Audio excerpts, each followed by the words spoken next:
தலைவர் பொறுப்பேற்ற பிறகு முதல்ல சொன்னது என்னன்னா, தமிழக மக்கள் மிகுந்த எதிர்பார்ப்போட இருக்காங்க.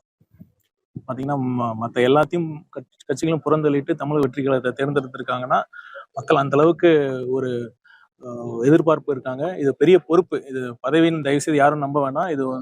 இது பொறுப்பா நீங்க எண்ணி மக்களுக்காக உண்மையா வேலை செய்யணும். ஏற்கனவே சொன்ன மாதிரி ஒரு கரப்ஷன் ஃப்ரீ, ஊழலற்ற ஒரு நிர்வாகத்தை நான் கொடுக்கணுங்கிறது தான் தலைவரோட லட்சியம். அவருக்கு சொன்னார்ல, அவரும் ஊழல் பண்ண மாட்டாரு, பண்ண விட மாட்டாங்கிறதுல ரொம்ப தெளிவா இருக்காரு. 1000 வந்து இல்ல வந்துட்டு இருக்கு, வந்துடும். எங்களுக்கு இந்த தமிழக வெற்றி கழகத்திற்கு கிடைத்த ஆதரவு இருக்கு பாருங்க. கம்யூனிஸ்ட் கட்சி, IUML, விடுதலை சிறுத்தைகள் எல்லாம் கொள்கை ரீதியாக எங்களுக்கு ஆதரவு கொடுத்திருக்காங்க. மதசார்பற்ற சமூக நீதியை கொண்ட நம்ம கட்சி தமிழக வெற்றி கழகம். இதன் அடிப்படையில தான் இந்த கட்சிகள் எங்கள் கட்சிக்கு ஆதரவு கொடுத்திருக்காங்க. குதிரை பேருங்கிற பேச்சுக்கே இடம் இல்லை, அதுக்கான தேவையும் இல்லை. பாத்தீங்கன்னா இந்த மக்களோட தீர்ப்பு ரொம்ப தெளிவா இருக்கு. மற்ற ஆட்சிகள் வேண்டாம், மற்ற கட்சிகள் வேண்டாம், தமிழக வெற்றி கழகத்தின் தலைவர் முதலமைச்சராக வர வேண்டும் என்ற தீர்ப்பு தான் இந்த 2026 தீர்ப்பு. இந்த தீர்ப்பை அந்த மக்கள் தீர்ப்பை மதித்து தான் அந்த கட்சிகள் ஆதரவு கொடுத்திருக்காங்க. அதற்கான அவசியம் இல்லை. கண்டிப்பா எங்க தலைவர் அதுக்கு அனுமதிக்கவே மாட்டார். வெற்றி தோல்விங்கிறது இயல்புதான்.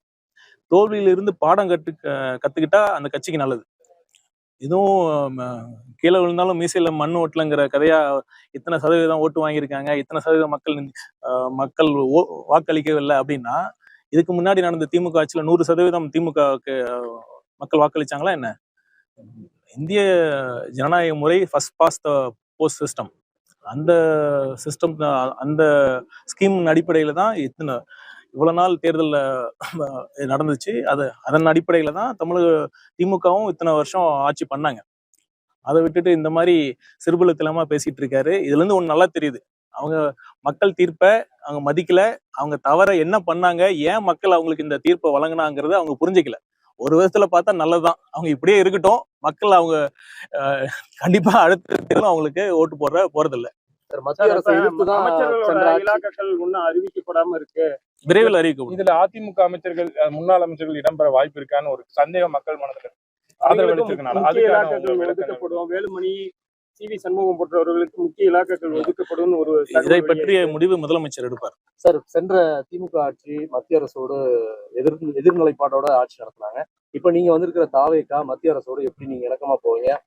நிதி உதவி எல்லாம் வாங்கணும், மக்களுக்கான சேவைகளை எல்லாம் நிதி நிறைய இருந்தாலும் செய்ய முடியும். நீங்க எப்படி பாக்குறீங்க? எதிர்க்கணுங்கிறதுக்காக எதிர்க்க வேண்டிய அவசியம் இல்லைங்க. இப்ப கொள்கை ரீதியான மாநில உரிமைகள் சார்ந்த ஒரு எந்த வித முடிவா இருந்தாலும் மாநில உரிமைக்காக தமிழக வெற்றி கழகம் முதல் கட்சியாக குரல் கொடுக்கும், போராடும்.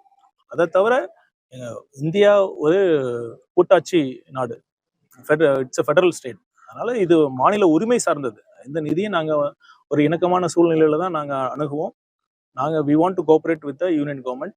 At the same time, we want to firmly assert the rights of the states.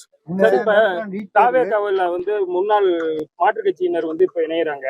இப்ப இருக்கக்கூடிய நிர்வாகிகளுக்கு முக்கியத்துவம் அளிக்கப்படுமா, இல்ல மாற்றுக் கட்சியிலிருந்து சேரக்கூடிய நிர்வாகிகளுக்கு முக்கியத்துவம் அளிக்கப்படுமா? இப்ப இருக்கிற நிர்வாகிகள் முக்கியத்துவம் அளிக்கப்படாது அப்படிங்கிற மாதிரி ஒரு எண்ணத்தில் இருக்காங்க. அந்த மாதிரிலாம் கண்டிப்பா அந்த சூழல் வராது.